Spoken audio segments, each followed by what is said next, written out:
Damn. And just like that, we live once again. had a couple struggles, but can't keep a bad bitch down, as I always say. Facts. Big facts. Yes. Yes, Yeah. welcome to and one person is already here. Thank Shout you. out to Okay. them. Yes. Yes, welcome to another live rendition of Key and Carrie, who we Key. And we carry. I'm Troy, I'm Damon. and we are here with I don't know why, baby. And this, is live. I feel like the energy is just a tad bit low, Oh, I'm especially sorry. considering. Let me let me put some bass in So my it's just voice. like, because you see Sorry. the one person that would say they boss. They was like, oh, they energy low. Ain't they late? My bad. Okay, sorry, my bad. My bad. Let's just shake it the fuck up real quick. Okay, welcome to Key and Carrie. Yes. Where we Key. And we carry. I'm Troy. I'm Damon. And we're back with another review for you guys. Okay. Yes. Shout out to the two people that are watching right now. Yes, we're back with another live review for you guys. Chasing Atlanta Forever. Yes. Season 6, episode 8. Chasing Chasers, baby. Now I found this Chasers. I will watch that show. I just want to say that. I will watch that show. I wouldn't be on it, but I would definitely watch it. I'm glad that you wouldn't be a part of that show. Because I'm a part of the bear community. And when I think Chasers, I think yes. So I said Chasing Chasers. That's interesting. Now, baby, I'll be a part of that show. I ain't in the Chasers. But put my thick ass on that show. Anyway, Chasing Atlanta Forever. Season 6, episode 8. Audience, welcome. Shout out to people that are gonna watch this on a playback. Also, before we get into this review, we just want to ask you guys or request if you could like the video, share the video, also subscribe. We are still on our journey to 500 subscribers. So subscribing, sharing, and liking, and just all of those good things that just help us so much. So thank you again. Shout out to the people that are going to watch this on the playback, and shout out to the people that are going to join us this good Saturday for this Chasing Atlanta, this live review. Yon, co-host, family, baby, La Familia. I need to practice with her. More language. So I know how to say family in more than like 2 languages. But Pickens is right. You already being shady. Starting off this Saturday. Well, thank you. Welcome, Pickens. Thank you, Pickens. Welcome for but I'm being shady. Yes. He said he said, hey gentlemen, Troy being shady already. And he ain't lying. No, I'm playing. Yes, but okay, co-host. Yes, your thoughts. Also, feel free to let us know in the comments. But co-host, your thoughts, opinions on episode 8 of Chasing Atlanta Forever. Episode 8 was an episode. I mean, it was a lot of sit downs, which, I'm just kind of like, okay, like, I feel like anytime we see a sit down, it can either go really good or really bad. But yeah, I think some of the like sit downs are really good because like we keep talking about how like the show keeps like showing like reoccurring themes within like people's stories. So like if somebody broke up with somebody, like we see them going through the like grieving process or like going through the breakup process. So I like that. It's not like, oh, they broke up. It's not like Jay broke up with his boyfriend and then we never hear about it again. It's like we keep hearing about it because it's what's going on in his life. And I like that. That's good storytelling to me. So, I like that about the show. I like how like people are able to finally come together. The issues that they have, they finally like Jay and like Rico, like, them like having bad relationships and like bonding and like being strong. And I love the scene where like Jay was like telling Rico, like, just because somebody loves you doesn't mean they have a place in your life. I said, okay, Jay, come on, support a friend. So I really like that. This episode has some really good moments. But yeah, how did you feel about it? I agree. The majority of everything you said, like I feel like there are kind of way too many sit downs, especially with the information that's kind of like being recycled. Right. But on the other hand, a lot of these sit downs do have good intentions behind them. So good does come from them, like people squashing their beefs, or just people talking about what they want to do in like the future. But I did want to say I feel like this season it really doesn't feel like a finale season with just like so many sit downs and there isn't like really a lot of chasing. I also feel like some of the people or some of these cast members are tolerating each other because for sure they're in front of a camera. So it's like, oh, you'll pretend to be friends because we're in front of a camera, but like once we start filming, like who is she? I don't know her, but we're gonna who is she? But yeah, we're gonna talk about that. But overall, I feel like this was a okay episode. I just feel like last season was just, in terms of just chasing, I feel like last season was better than the finale, which is the current season. But no shade, I can see that. I'm enjoying the season, but it just doesn't feel like a finale to me. I mean, yeah, I always complain about how long the episodes are, and I'm gonna keep complaining about it. No, but yeah, like I just feel like the episodes are a little too long, and I feel like if they condense them, we would get more of the meat. I feel like we're getting a lot of fat right now. Yeah, because it's so long, and I feel like they feel the need to have like all these sit downs and like fill the space. But it's like if you just made the episode like 30 minutes and like gave us like chasing, gave us like a sit down, gave us some drama, gave us some romance, like I feel like we would get more of the meat of what's going on. And hey, I am Ray Serenity. Appreciate you for being here. Good to see you. Yes. But yes, to touch on what you said, Damon, I'm kind of not really seeing like a rift, but I kind of see who could be like the core group, and I kind of see who could be like supporting cast. So I'm not gonna get into that like just yet, but just in certain scenes, like I'm seeing, oh, this person is like emotionally intelligent and they're articulate, and their storyline isn't drama. So I feel like this person could be the focus of the show. But again, that's really my only critique. Like you said, the show is kind of lengthy, and then the length is just not lengthy and not in a good way. Yeah, it's just fat, baby. I want like the meat and the potatoes, baby. It's kind of just the grizzle. And it's the bone. Yes, it's kind of just the bone with all the seasoning on it. Okay, Ooh. You nibble on it. Come on, bone broth. I'm sorry, but yeah. Shout out to Chasing, shout out to Andario, shout out to Tamar. Yeah, do you want to get into episode 8, baby? Yes. If you don't mind leading it, not to just throw it on you. You're fine, baby. Let me tell you, everybody's just been throwing everything on me this week, baby. Throwing it on me, throwing it at me. I said, you want to talk about it, friend? Oh no, I'm sorry. Just work, just being crazy.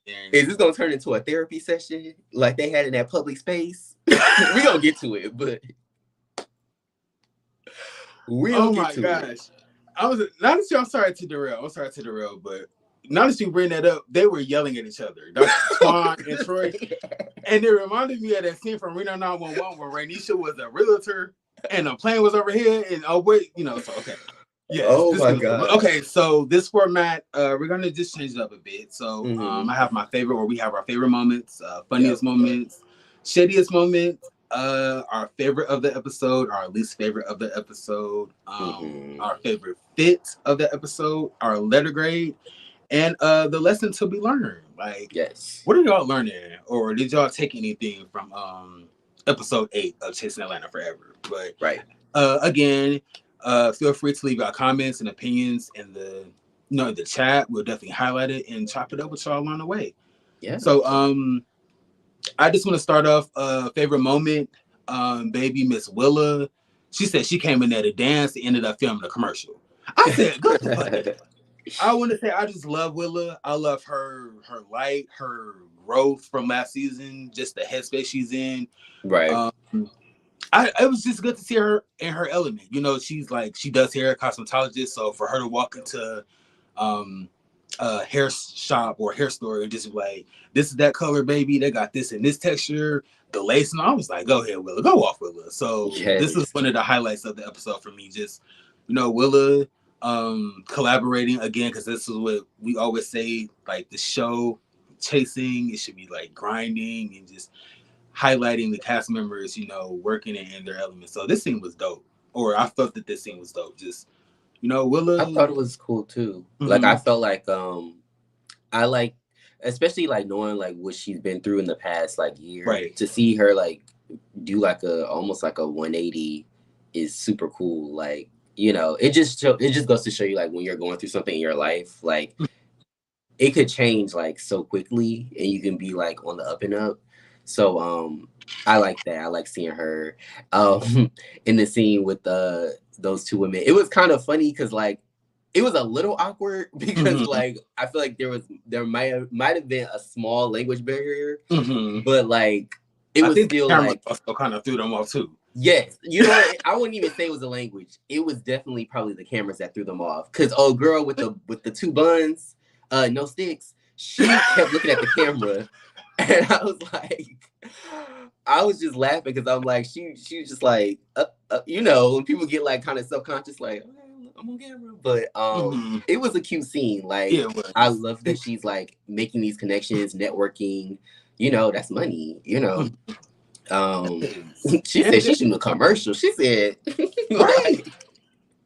I think she said she was under the impression of like kind of signing like a vendor contract, and it was like, commercial. I was like, that's dope. So, co-host, Yawn, audience, I want to ask y'all, if you walk into a store and if you had a store of your selection, or if you could select a store that you could just walk into and just shoot a commercial for them on the spot, what store would that be? Ooh, I think mine would be Bell Tire.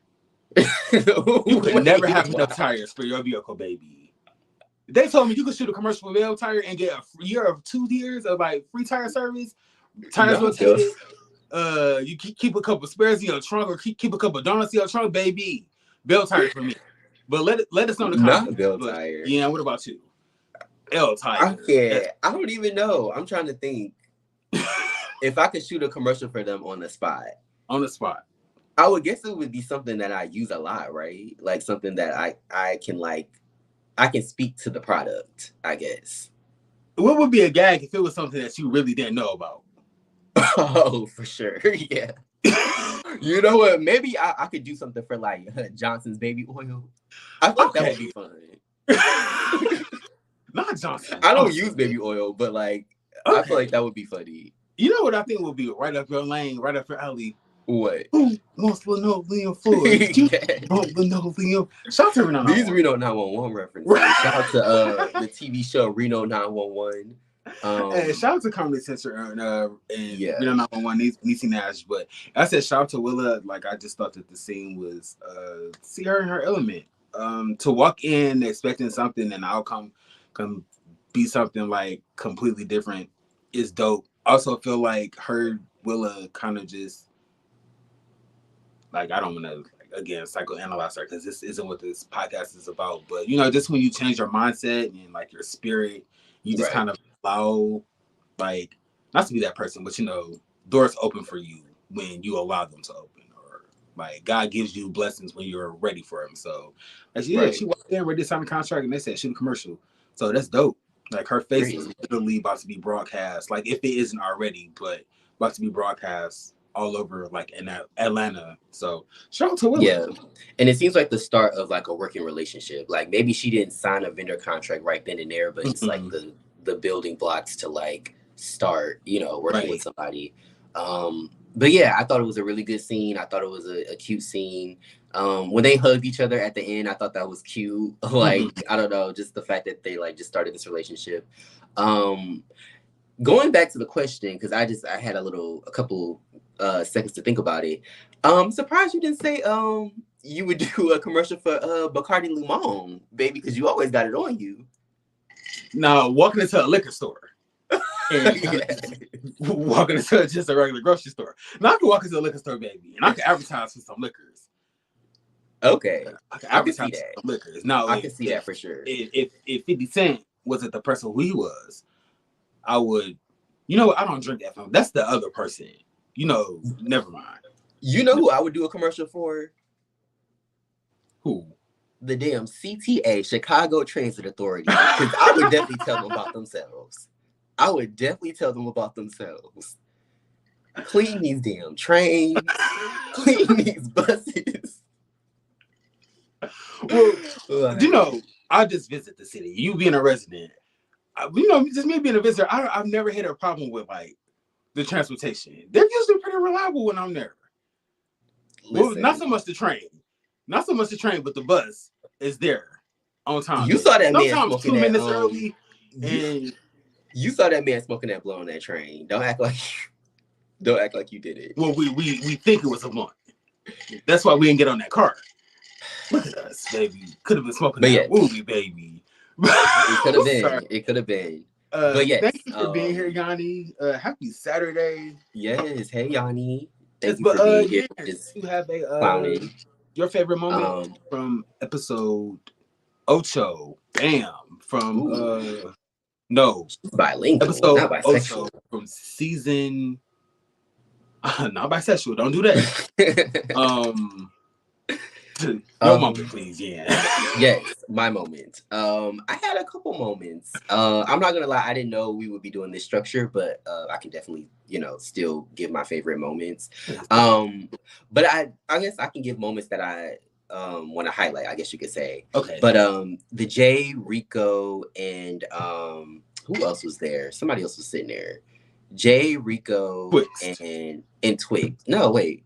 No, the first sit down when they were talking about Jay's friend Delon. Oh, okay. That's what I was like. I know somebody else was sitting there, but I don't really remember who it was. But yeah, I want to say like I feel like that scene was really good because, as I said earlier, I just like how they were supporting each other, Rico and Jay.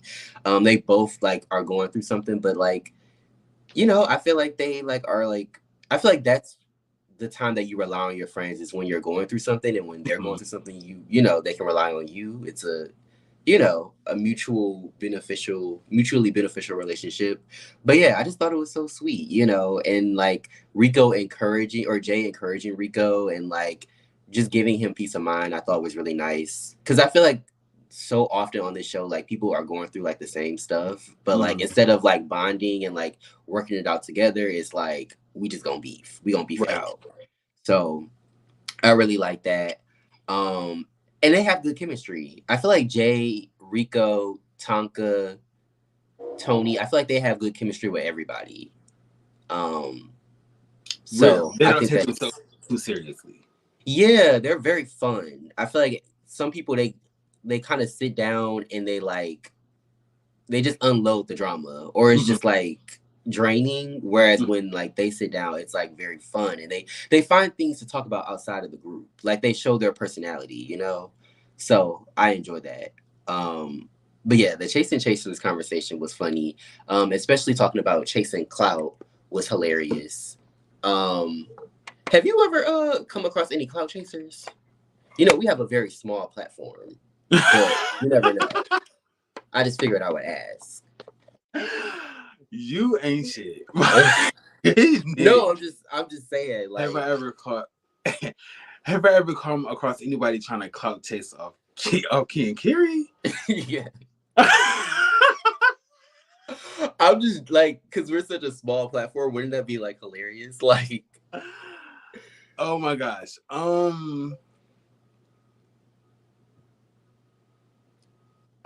I feel like there was a coworker who was trying to force a relationship after I told them about the podcast. And this isn't like a 2023 friend. This is like 2020. So, no, I'm just joking. I'm joking. No. I know. All jokes but yes, Iron Serenity said, I agree with you, Iron Ray Serenity. Tonka definitely brings out Jay's personality, because I feel like they indulge with each other. Like, I feel like they like play off of each other, and I feel like that doesn't happen a lot on like certain when certain people meet up and talk. So, but yeah, I thought it was. I do want to speak on something that you said earlier and something that Ray just said. I feel like going back to there's certain people who you see can like click and they're emotionally intelligent. I feel like they should be kind of like the front runners of the show. I feel like Tonka, Jay, and Rico, possibly Twix, but Jay, Tonka, Rico, I feel like they are kind of like, they would be the group that I would want to watch on the show. Like if that was like the core group, I feel like they're all supportive. They communicate their like feelings like well with each other. Like they're going through something, they don't really hesitate to like communicate that, as opposed to the other friend group where I feel like they are kind of just a friend group because there's a camera. So let me say when Jay is with Tonka and Cassadine, I feel like his demeanor is more kind of relaxed, more like open, almost vulnerable, if you will. But when he's with the Fat Five, it's like I'm kind of just over here because we have to film together. Like it's a little we'll talk about it superficial. later. I just feel like that group kind of a little bit minus Willa because I love Willa, but because Willa is one of those people that can articulate what she's going through. Like so, I just feel like certain people in that group are cold. They just tolerate each other. They don't know what it means to really be a friend, as opposed to Tonka, Jay, and Cassadine, who literally support each other. Oh, you here? I'll pull up. Oh, you over here? I'll pull up. So, yeah, I just like that friend group dynamic versus the Fat Five. As Ariel would say, there's the the people that are on the show to like live their life. And then there's the call she hoes. No shade. But I was doing laundry last night and I was like, call she hoes. I was like, I didn't want to put that in my notes. I'm like, it just lives rent free in my head. It's kind of like hoes. It's facts. Call she hoes, Yes. But hey, Kush Cutie, thank you for being here. I've never seen this name before, so if you're new, welcome. Newbie, yes, thank you. Welcome to the mess. Like Ray said, don't lie. Spill it, baby. Oh no, it's really just a joke because this is just like it would be funny that like we have such a small platform. But anyway, really good scene. Them just talking about the mess. Also, I peeped Rico said something about I guess he almost went to jail, and all he said was that he had a rock in his hand. And I'm like, now what did you do with that damn rock? You had a rock in your hand, and then what happened? And then what? Like, what else happened after that? Did you throw the rock at his window? Did you bash his windshield? Like, what did you do with the rock, Rico? I need to know. Kamikaze went Super Saiyan on that man's vehicle, though. Jesus. Sometimes you got to put on some Jasmine Sullivan, bust those windows out his car. Woo! And was thinking Angela Bassett now. I'm like, let's not vandalize. And I know it's the heat of the moment, it's passionate, and I know Cassadine, looking back on it now, wishes he could have did things differently, but passionate, especially your feelings. So let's not go out and vandalize him now. He out in the club with his nigga, put the ski mask on and do what you do. But let's not vandalize, because you will have the ski mask. Okay, put the ski mask on and do what you do, baby. Put the ski mask on. Put that mask band. Go mask bandit, but don't go mask bandit. If you know what I'm talking about. Go mask just bandit. The eyes and the mouth, baby. Yeah. Okay. But can we also shout out Jay's friend in the scene, DeLon? I said he was giving Black Jesus. The hair, he was. The beard. That's who that was. I knew it was somebody. Yes. Shout out to them. He's on another show, another web series, because I've seen him before. But it's definitely giving Jesus with the beard and the locks. I said, okay. Living for the wet and wavy. Yes. I didn't I Embrace Serenity said I didn't like how people was saying Rico's feelings weren't valid because they were together for a short amount of time. Yeah, it doesn't really matter. I feel like what matters is like they were in a relationship though. Yeah. So I don't feel like time matters. Like I feel like what matters is like the feelings that he had. Right. So that's what I was about to say. Feelings. Like if you were with this person for 6 months, like on a daily basis, like of course, like you gonna like feel some type of way. I hate when people are like, oh, like I was just about to say that. I hate when people try to invalidate people's feelings like that. Like and then if it's like, oh, they break up and then you don't display emotion, it's like, oh, you heartless, like you're not human, like. So it's a double-edged sword. I believe that's the saying, but I just don't like when people are your feelings aren't valid because y'all went together. Like, bitch, suck my dick. Like, from the back. Minus the color contacts, which we will be talking about later on this review, baby. Yes. We will be but about. I also want to say that the friend was very he was very cute. He Mm-hmm. had the beard, he had really nice eyes. Mm-hmm. Like a very like a cute, adorable face. So shout out to him. No shit, I call those dead man eyes. Well, I feel like they were big and not dead man, just kind of not dead eyes, but eyes that they could reach your soul. They stare. Yeah, they're very intense or very big and just very intense. But almost kind of statuettes, kind of. Yes. Anyway, I'm rambling. So much. But yeah, no, the sit down was nice. And yeah, I'm glad that they were able to support each other. Also, another scene that I wanted to highlight was Troy sitting down with the therapist. Okay. I forgot. What's the therapist's name? Twan Dixon. Twan Dixon. Okay. So shout out to Twan Dixon. I thought he was calling him Juan Dixon. But that's a completely different person. Could you imagine if he was the therapist on the show? Not Juan Dixon. Juan Dixon, baby. That would be a key. That would be a key. And a carry. But yeah, sitting down with Twan Dixon. Shout out to Twan. I like how like he's kind of like a part of the show. Like he's like a cast member almost. Like I feel like he's like a cast member, but he's not in the circle, which gives him the ability to look at things from an outside perspective, and like it doesn't muddy the waters, if you know what I mean. So I feel like just adding him to the show was really nice. It's a good addition. Well, I guess this is the last season, but if they decide to do something else, I would love to see him incorporated like into the show more. A little bit more, not like in the circle or in the group, but just like giving his commentary and just like helping people through their issues. Yeah, but I also would wonder what that kind of be like.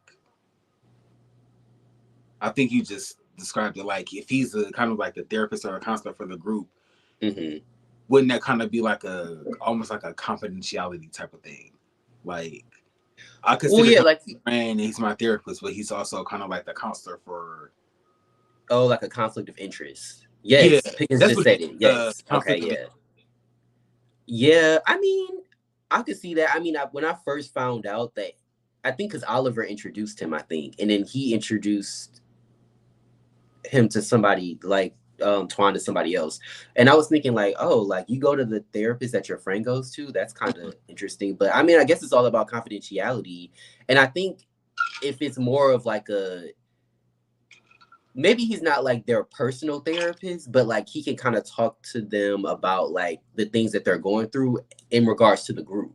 So it's not like your deep personal things that he's gonna, tell other people. It's more so about like, how do you feel about being in this group and like working through like the interpersonal issues that are going on in the group more so, not like their own personal, issues, I guess. But yeah, that is a good point, Pickens. Like it could be a conflict of interest because like, they're telling him, they deep dark secrets.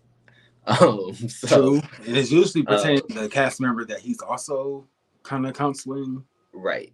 So true. I wonder how do you approach, like, okay, let's say Tag and Dominique had like, that is kind of like beyond our scope.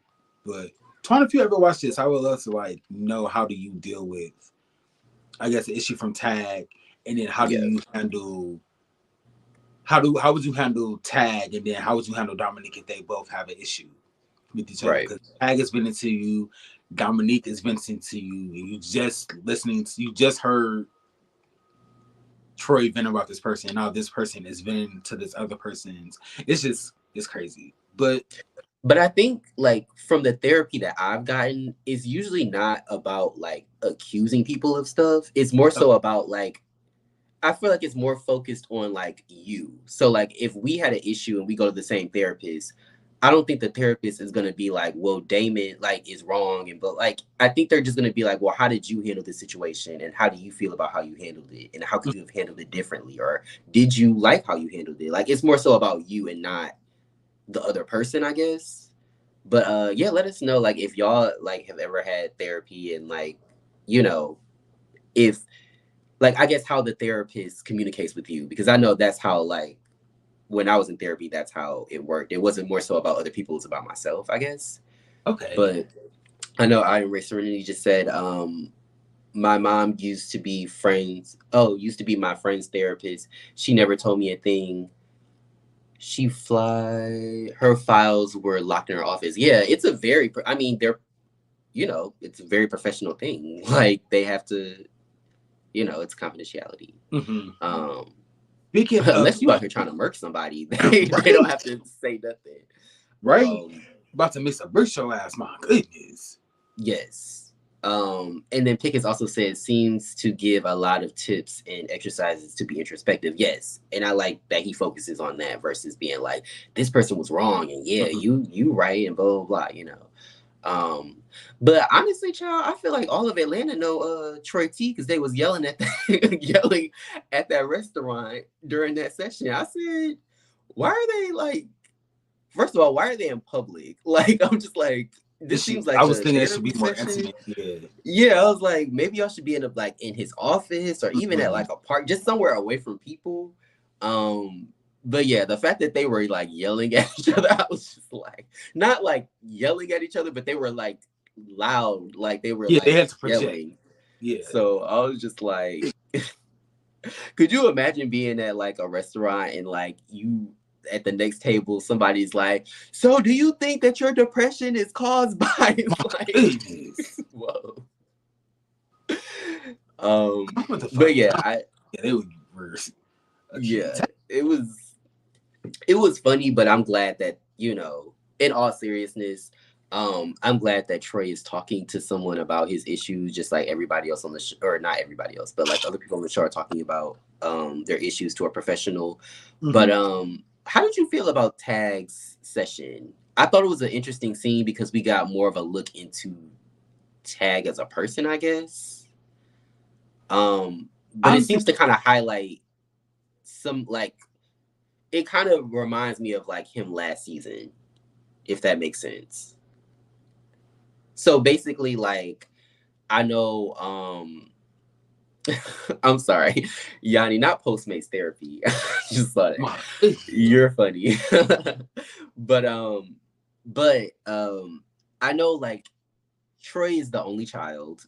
We found that out last season, I think. And I think I see that in, like, I'm not trying to like psychoanalyze him either, but like just from watching the show, it seems like that kind of like that influences a lot of his relationships, because it seems like because he said like in the scene, like he feels like he's playing second fiddle to like other people in the group, and it's like I'm thinking like how, because like I feel like everybody wants to be your friend, everybody's trying to talk to you, everybody wants to be, the frack to your frick. So like I'm just like, I don't understand how you feel like people are ignoring you or not giving you the time of day when it seems like it's the opposite. When people are coming to you about like, how they feel, it's like you're just kind of like, that's a you problem. So I don't know. I feel like maybe Trey doesn't have a lot of self-awareness. Like I feel like the way that he acts, he doesn't really like understand like the things that he's doing is like creating the outcome. Like if you don't want to support people and you don't want to be there for them, and when you fall out with them, you don't act like you care, then of course when you going through stuff, nobody's going to be around because you weren't there for them. And not to make it like a tit for tat, like, oh, I'm there for you, so you got to be there for me. But I just feel like you should be there for people because you care about them. Right. And it just doesn't seem like he's doing that from the people in this group. I'm glad that you brought that up, because that makes a very interesting point. Tag and Seven are kind of the same person, where I feel like they get wrapped up in their own issues and they kind of ghost people. And then I guess when people it seems like people reach out and they don't really respond, but it almost in a way seems like they kind of want people to coddle them when they have issues. Like, yes. Like, and that's what I was okay, and like, how are you doing? And that's, that's not fine. Like, definitely check on your friends, but it kind of seems like if the attention isn't on them, they don't really care about like what's going on. They just kind of shut down. And Seven was like, well, like Trey hasn't been here since I started like my hormones and my transition. And I was like, well, you ghosted Willa for 5 months. So how are you again throwing like rocks at Trey for doing the same thing that you just did to Willa? So it goes back to me saying like I just feel like parts or certain members of that friend group just tolerate each other. Like they don't really like to be a friend. Like, oh, I'll only communicate my feelings or how I'm feeling my emotions if there's a camera like in front of me. So like don't get me wrong, I'm glad that Tag is going to see Twan and seeking counseling, but I just like if you have problems with the members in the group, like go talk to the group. Like we sat down with the group. I don't know if he was talking about like I'm assuming he's talking about the people within the group. Cause he just said it in like general. And obviously these people have relationships outside of the show. Like they have friends and family and stuff. Right. But I'm assuming he's talking about the people in the group.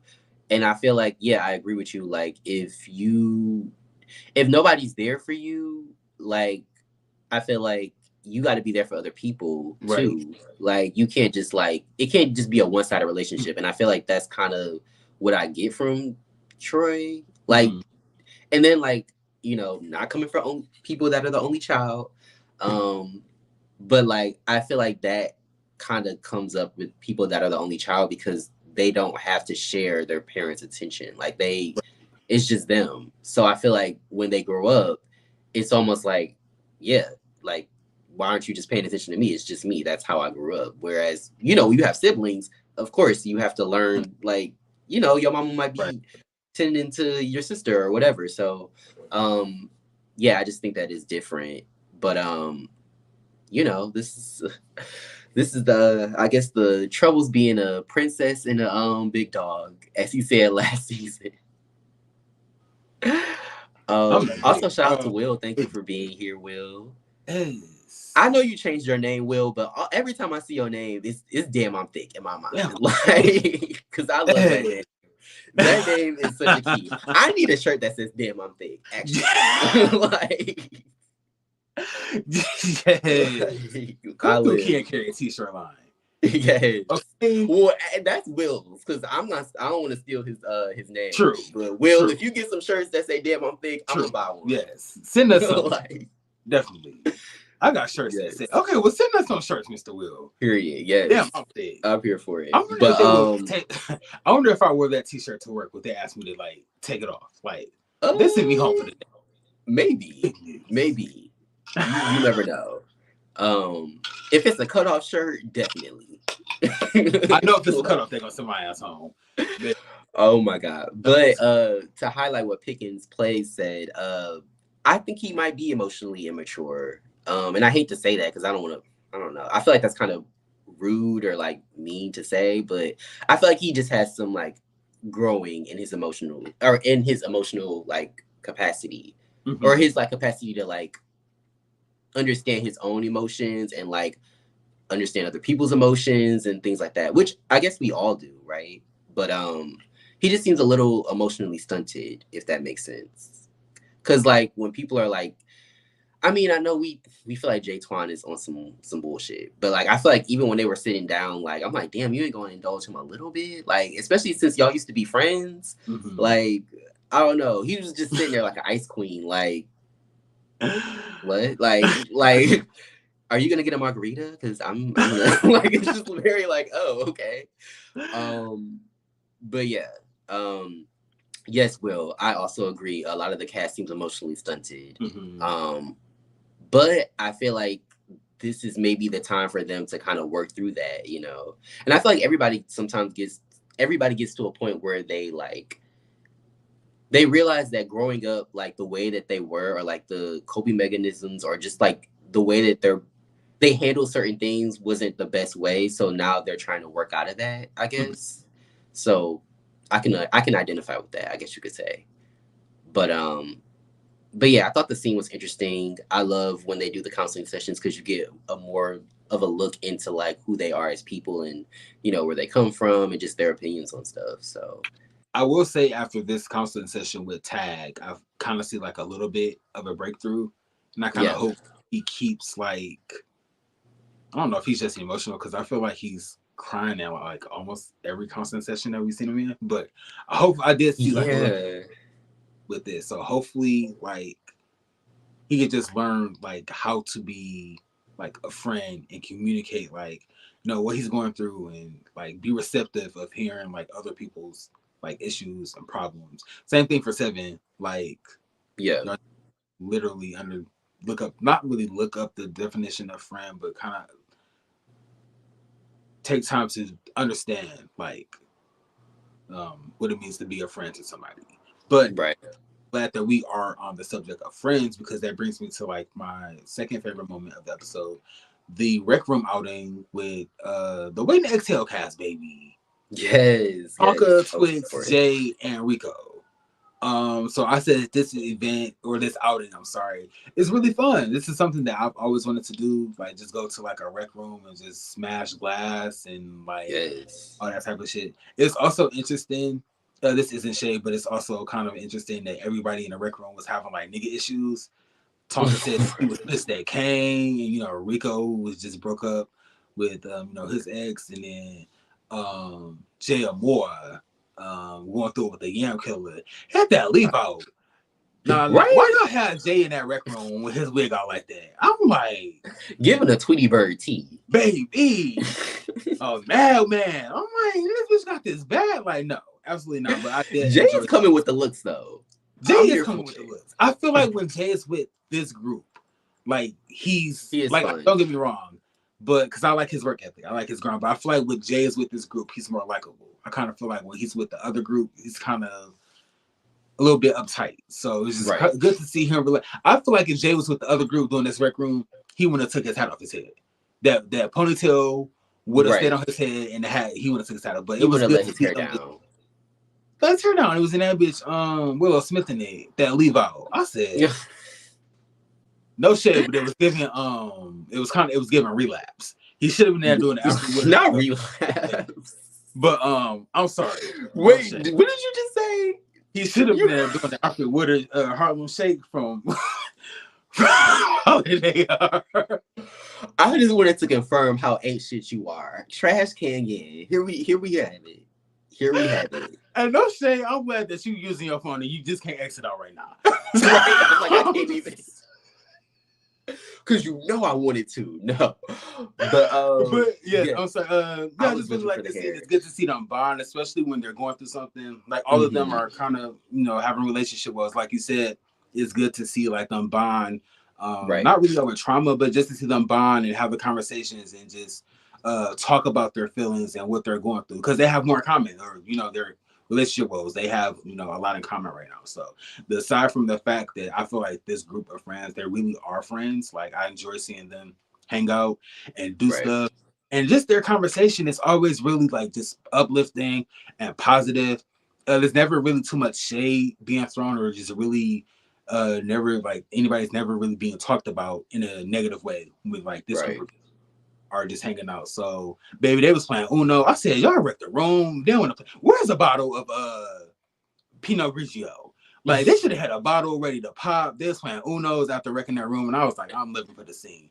Yes, this is a good thing. I was living for it. Yes. Also, shout out to G Baby Who Baby. Thank you for being here. She said, yes, I got to do it too. It looks so satisfying. Yes, it does look very satisfying. It looks very fun. Yes. I feel like it's just a human instinct to just want to smash some shit. Yeah. Get that rage out. Right. Like, just fuck up the block. Just, break shit. Like, and there's no consequences. Like, So well, Oliver got that cut his big toe. So I guess that's the only thing you would have to worry about. But I'm sorry, you said this man was giving Alfred. I'm just looking at the comments like, was it that bad, Troy? Damn. My goodness, I answered when he said the shake, baby. I saw Jay took that down, and all I saw was her and the baby. I go for Auntie Alfred Woodard, and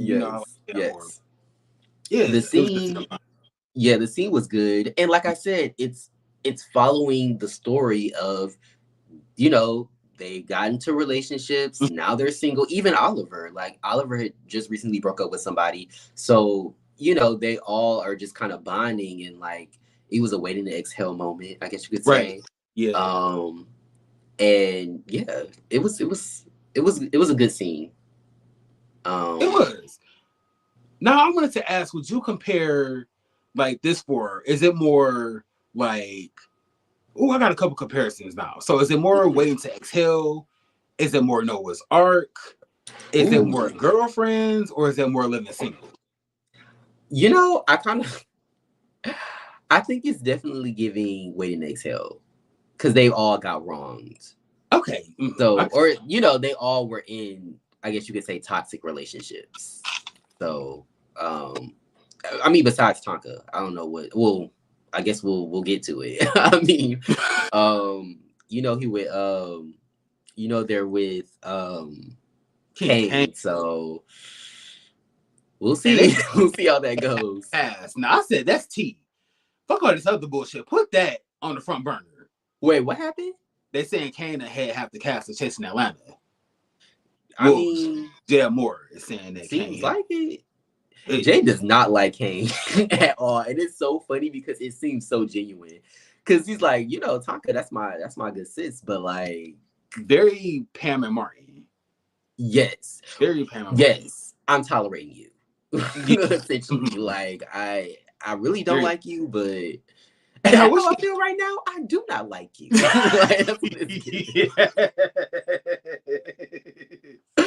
That's what it's giving. Like, oh my god, I cannot. But yeah, so you know they indulged in, you know, the smashing and dashing, and not in the way that Troy's used to.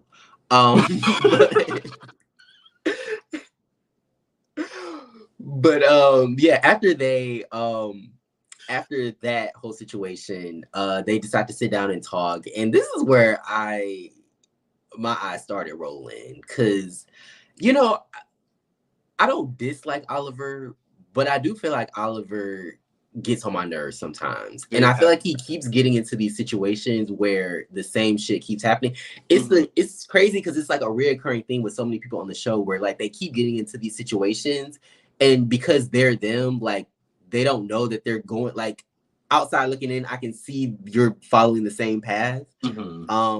But yeah, I just feel like he keeps getting into these situations where people are like, you're being shady, like you're being messy, and like I feel like he's almost like, what, like what, all I said was this, and it's like, yeah, that's messy. It's like, I don't know, like I feel like if we're in a group of people and it's a smaller group and you're like, I like this group, this is fun, this is, you know, like I don't like the bigger group, like it's just like, well, obviously people are going to be like, okay, well, there are people that are missing, so are you trying to be shady? Like, and it's like, what kills me about Oliver is that he knows this group. Like, you know that you can say some shit and it can go left. So why even like play that game and then turn around and be like, what? I didn't mean it like this. What? Y'all running with? It's like, that's the group though. Like, that's the group that you're in. I said the same thing. Like, oh, he was like, oh, somebody took it and ran. And I was like, well, you know the group that you in. You say any little thing, they're going to take it and run with it and twist it. And now you sitting here like, oh, I don't like being around them. Well, like, you keep putting yourself in these, like, situations, like, it's not really backhanded compliments, but I think Oliver is, like, passive-aggressive. Like Willis says, you could have kept the comment to yourself if you didn't, like, want the backlash. But, I mean, I like Twix, but yeah, he does that weird, like, throwing stones and, like, hiding his hand, and then it's like, oh, what did I do? I didn't mean it like that. So, like, if you're gonna be shady, just to it, and then when they confront you, don't go, well, I didn't mean it that way, because that's exactly how you meant it. Right. That was exactly. And yes, Will, Oliver is sneaky and definitely likes to play dumb. I hate that. I hate a person that like tries to play in your face. It's like, bitch, don't try to insult my intelligence. Bitch, I know you know. I know you know, I know you know. I know. Okay. And if you don't know, you better act like you know. Shit. But yeah, like, And like I do like Oliver because I feel like he's a hard worker. I feel like he's super creative. And I feel like when he's around certain people, I feel like he can be fun. But I feel like Oliver kind of has this mean girl energy. And I just feel like it's not really given that. Like again, Lauren England left the show and everybody was trying to like take that spot. And I feel like we don't need another like mean girl, no shade. Like we don't need that. We can just all be cool, and if we get into it, we get into it. But I feel like he's trying to create some weird hierarchy of people that are working to like his that are on his level and people that aren't. And it's just like everybody is just on the same show, as people have said. Like we're all on the same show. So, you know, I don't get why you feel the need to, you know, put yourself above others. And if somebody disagrees, let me know, because that's how I'm reading it. But I think Jay Twan was saying the same thing, and I don't feel I'm like kind of seeing it. Thinks he's above the show. I don't think he thinks he's above the show. I think he like might think of himself as above people on the show. Because feels like, I think Oliver, one of the few people that's been there since season 3. So I feel like he feels like basically what you say, he could son the cast. Like, all these bitches are my son or whatever. And when they bark at him, not people bark, but when they bite, he's like, oh, I didn't mean it like that. Like, you're overreacting. Right. Yeah, gaslighting, really. Yes, because I feel like Willa made that comment. Like, there's a lot of underhanded tactics, like shit going on. Mm-hmm. Like, if I wasn't somewhere, somebody wasn't somewhere, or somebody left, and then a comment comes around like, oh, I like this. Mind you, Oliver said, I like this dynamic with Jay Twan, the person he's been ducking for like 3 episodes. Exactly. I peeped that too. I said, Yeah, I was like, that's interesting.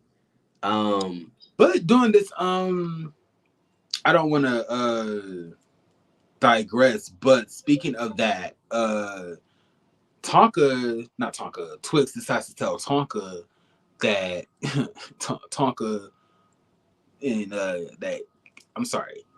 Twix tells Tonka that Twix and Kane might have had back in the day, or that they had back in the day.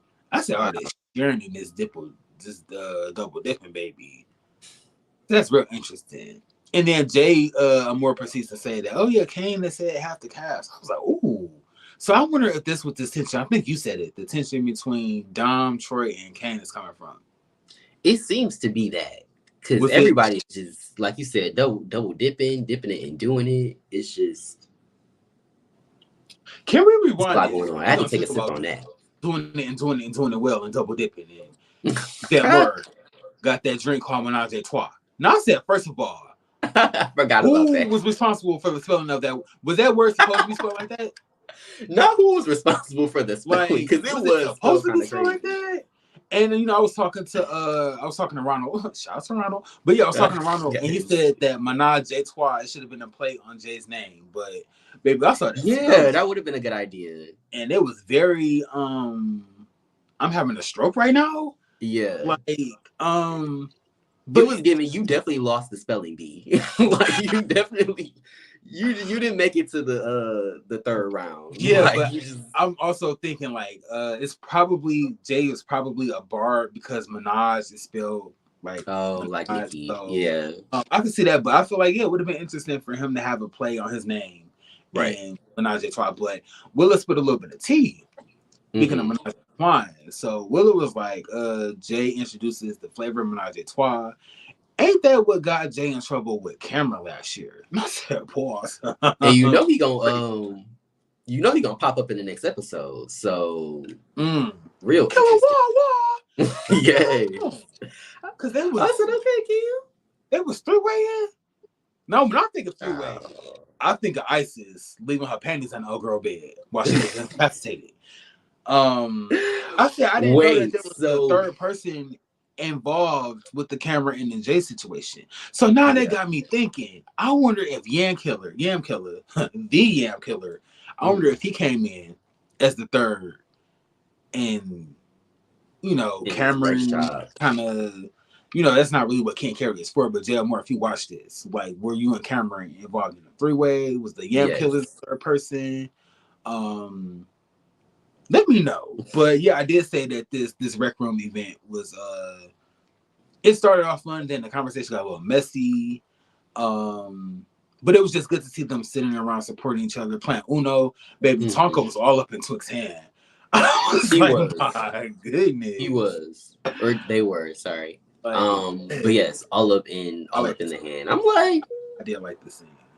But yeah, it was a good scene. It had like a mix of everything. Bonding, they did something, you know, there's a little drama, a little shade, I guess you could say. I just want to highlight Pickens' comment. I mean, I can't highlight it, but I just wanted to read it off.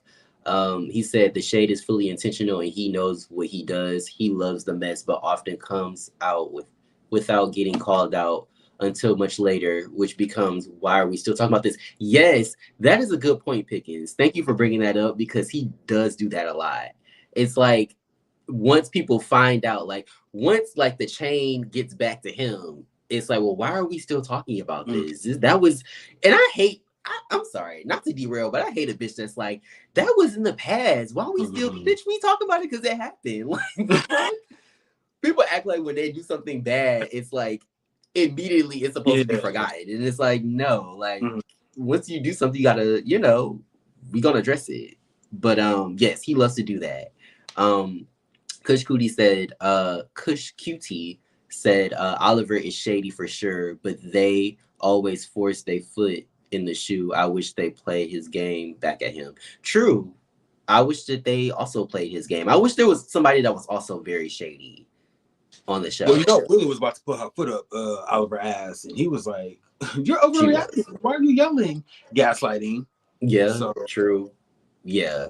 I don't know. I just feel like he definitely has like a shady way about himself, but he likes to play dumb. Like he doesn't, and it's just like, just be the messy bitch that you are behind. It's when Payne said, "We got Oliver and Twix here, and everybody knows what a messy bitch he is." I forgot about that. Clear the fuck out of Twix. Wayne is a fool. I forgot about that. We all know he's a messy bitch. I said, well, damn. Well, hey, we just add that in there. I embrace serenity. I said cutie, not Kush Coochie. Not Kush Coochie. Child, that do sound like some good weed though. I'm not gonna lie. I embrace serenity. No, that sounds like some good weed. I was baby. You know, Mama Jones is trying to sell Punkash, and I want no parts of that. Yes, I want no parts of that. To any heteros that's watching, shout out to y'all. Let us know how y'all feel about. You said I want no parts. Punkash. Okay. No. But yes, G Baby Who Baby also said, I feel like Jay Twan went about it the wrong way. Are you saying like with the situation with Oliver, right? I feel like he shouldn't have just approached him after the event. I feel like he should have waited. But you know, Oliver been ducking and dodging Jay Twan like he owed him money or something. So I don't know. Maybe he felt like, I see him here, I gotta approach the situation. But I guess even at the pool party, it was kind of awkward. But I feel like Oliver gives the same type of energy that that Troy gives, where it's like they see Jay Twan and they just kind of go in the opposite direction. It's like, it's very much like, Charlie, trying to, you know. I ain't trying to. Girl, I gotta leave. I was gonna say that. You know, it's kind of giving.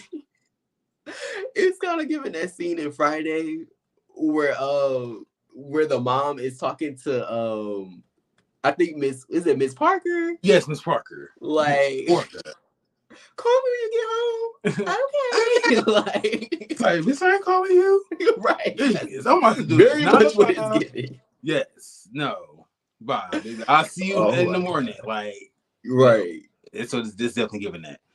Oh my it's God. Definitely giving that. But so I'm glad that we are kind of like, feel like we're kind of jumping ahead, but I kind of want to talk about Jay Twan just a little bit. Okay. We Were Born. They I think they did like the cover art for the single Hard-Headed, which I really like, by the way. Baby, get a popping with that song. Anyway, yes. Jay Twan and well, I just kind of want to backtrack because I just want to say We Were Born Yes, Will Yam Killer yams, killer of the yams. And you know it's a holiday season, so it's nothing but yams just going around the season. So protect y'all yams out there. Protect the yams. Yams out there. But save the yams.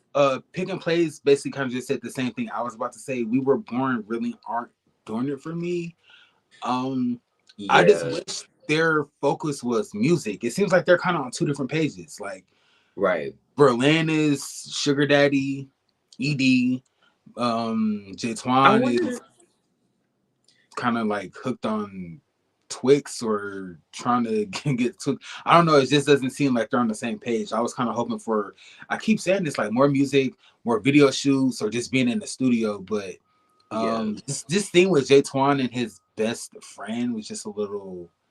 Why you put it in quotes, baby? Because that was not a best friend. First of all, a best friend with them fuck ass contacts in his head. I said, sir. I hear you go.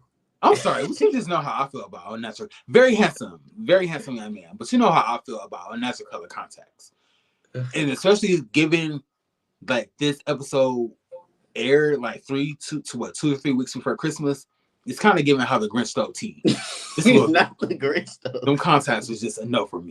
So yeah, just this scene, I just it was kind of giving like more than best friend. We're hunching, but really, I guess kind of.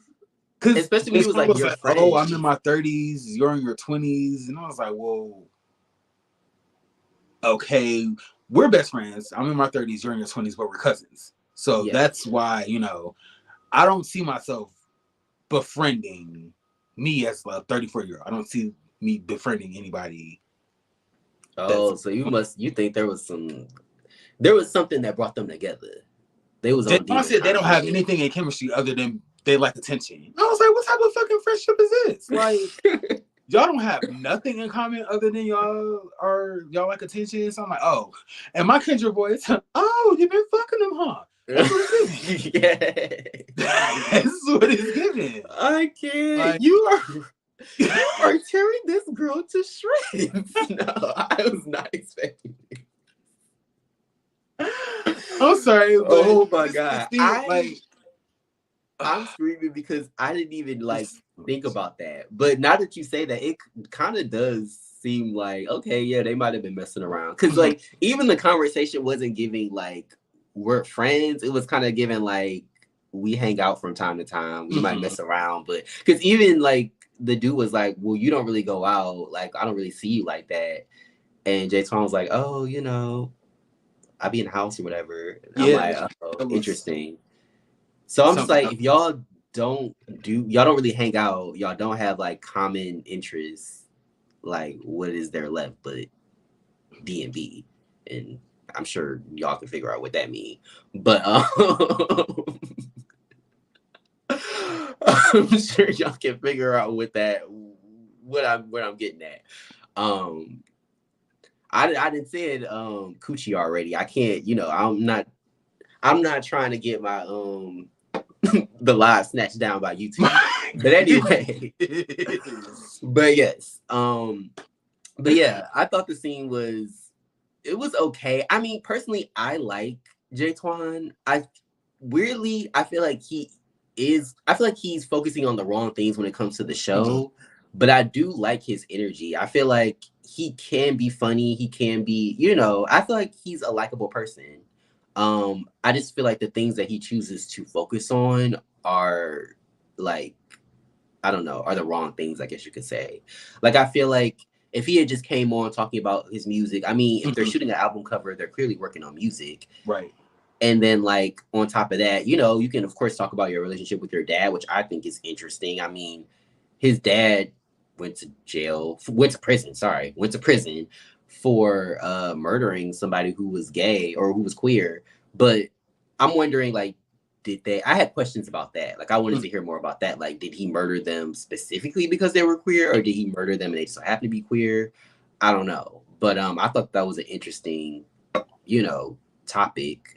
But I just feel like he's indulging with the drama with Troy and Oliver, when it's you can really have your own story, I guess you could say. But Will said Jay Twan tries to be the mean girl, but clearly is not. Yeah, I feel like everybody's trying to take Lauren England's spot, and it's just not working. I feel like I don't know if I necessarily get mean girl from him, because I don't feel like he's like coming for anybody necessarily. I feel like he's just trying to like rectify the relationships that he has with Oliver and Troy, but I don't know. I'm sorry. I forgot about this comment. Will also said Oliver was dodging Jay Twine like Beyonce did Jason Lee. My goodness. Baby, she had that. Baby, she was looking everywhere. She go. Said, what kind of trees are those? I'm trying to see. Low key, she should have turned that. She should have turned them steps into a routine for the Renaissance tour, baby. Yes. Where she was dodging, yeah, she should have turned that to a whole icon for the Renaissance tour. Baby. He should have, when he walked up to her, she should have been like, no, no. Given choreography. Oh, but yes. But yes. I do like Jay Twan. Yeah, I agree with you. I feel like he's focusing kind of on the wrong things. Yeah. Yeah. I need more music. Yeah. Because if they're doing an album cover, they have new music then, I'm assuming. Right. So I want Berlin to get off, the sugar father who's not really providing much. But Berlin did say something I found interesting.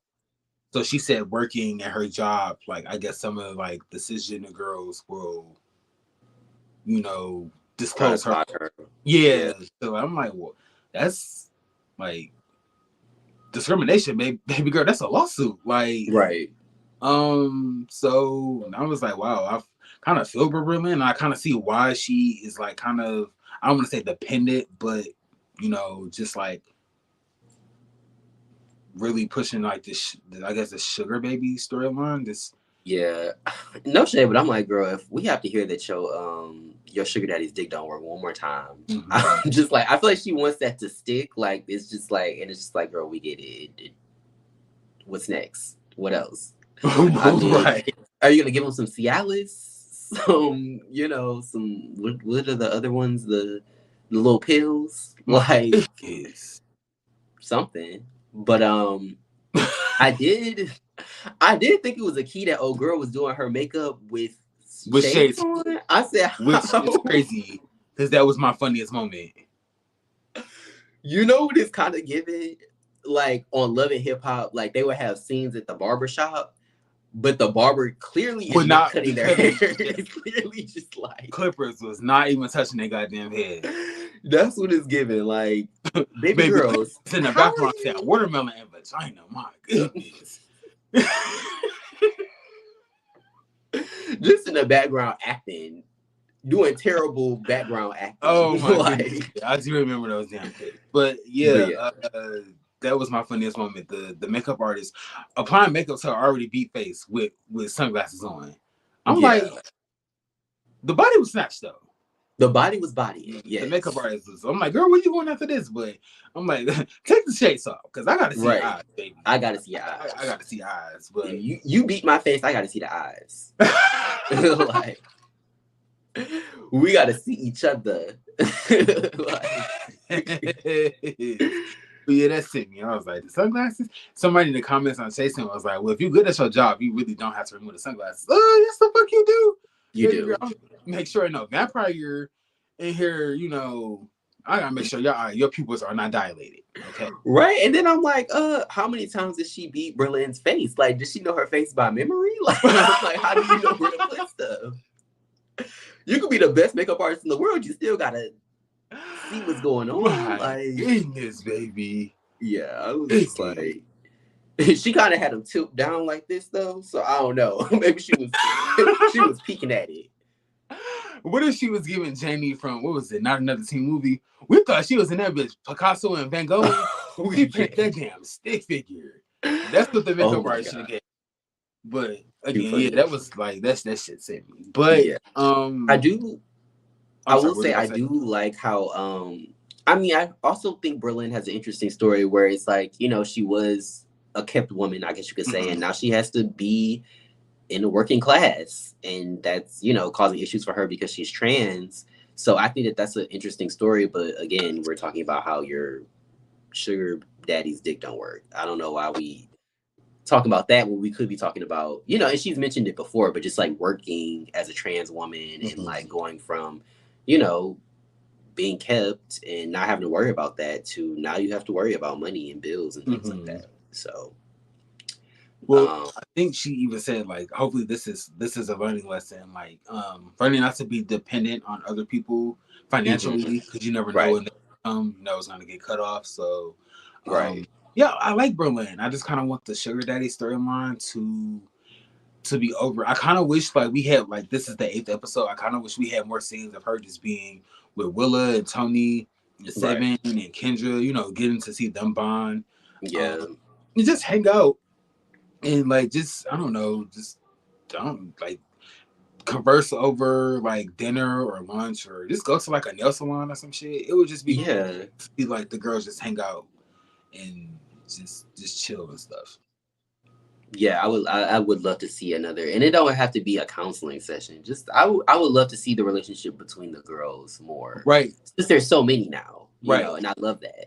But I think Tony even said like she was talking to Dominique last episode. She said, I would love to hang out with Willa more, you know, I love her energy. So yeah, I would love to see like where that, like, I kind of wish this season finale, or let me say this the series finale was kind of just more structured in terms of the friend group. So since there are so many like trans women this season, I kind of wish there was more, like we said, just them bonding, and then more like them hanging out, or the cast just hanging out over events and performances and just different shit. It just seems like it's just a lot of this is a disconnect between this group, definitely, for some reason.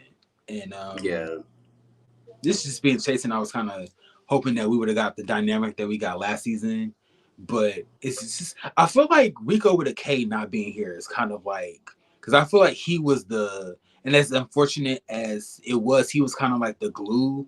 He would just take on everybody's problems and try to make sure that the group was just okay no matter what. And I feel like Twix at one point, you know, everybody knows Twix is a messy ass bitch, but I feel like Twix at one point was kind of like the glue. And when you have somebody that's kind of like messy or passive aggressive, that kind of, the foundation is kind of shaky. I feel like Twix was trying to be the glue, but I feel like you said, like being messy, I feel like he was putting his own shit on it. Like he was like kind of taking sides and like and I feel like Rico with a K wasn't doing that. He was just kind of like trying to get people. He was coming from more of an honest place, it seems. It seemed like Twix was doing it because it seemed like, oh, this would be a good look for me. Like it seems like the right thing to do. So yeah, I definitely agree with what you're saying. But yeah, I mean, I'm glad that Cameron is going to be back next episode, because I'm like, oh my God, they need an original. If they're going to end the series, like, honestly, I feel like it would have been interesting to, like, at least have a scene or something where, like, we have the original cast sit down and just kind of, like, talk, or, like, because I feel like the first season is still, like, such a key to me. Like, I feel like that's probably my favorite season. But, yeah, just because it's the end of the series, like I would love to see them like all come back. But yeah, I do think there's a disconnect with the group. I do feel like people just don't gel with each other, and I feel like there's also a lot of people, as I think Willa said, like 19 members. Yes. Yeah, that was my funny moment when Seven said that she was inviting everybody to the housewarming. Everybody kept saying everybody, and then it was like all 19 members. Child, all 35 of y'all. Like, all 11 of them. Yeah, that's essentially like a cookout. Like, yes, they dinner, all them goddamn people at her house. But yeah, it's a lot. Yeah, definitely a funny moment for me. And then I also want to bring up my shady moment. Yes. Was when they were also at the sit down. In the same conversation, they were talking about who Seven was going to invite.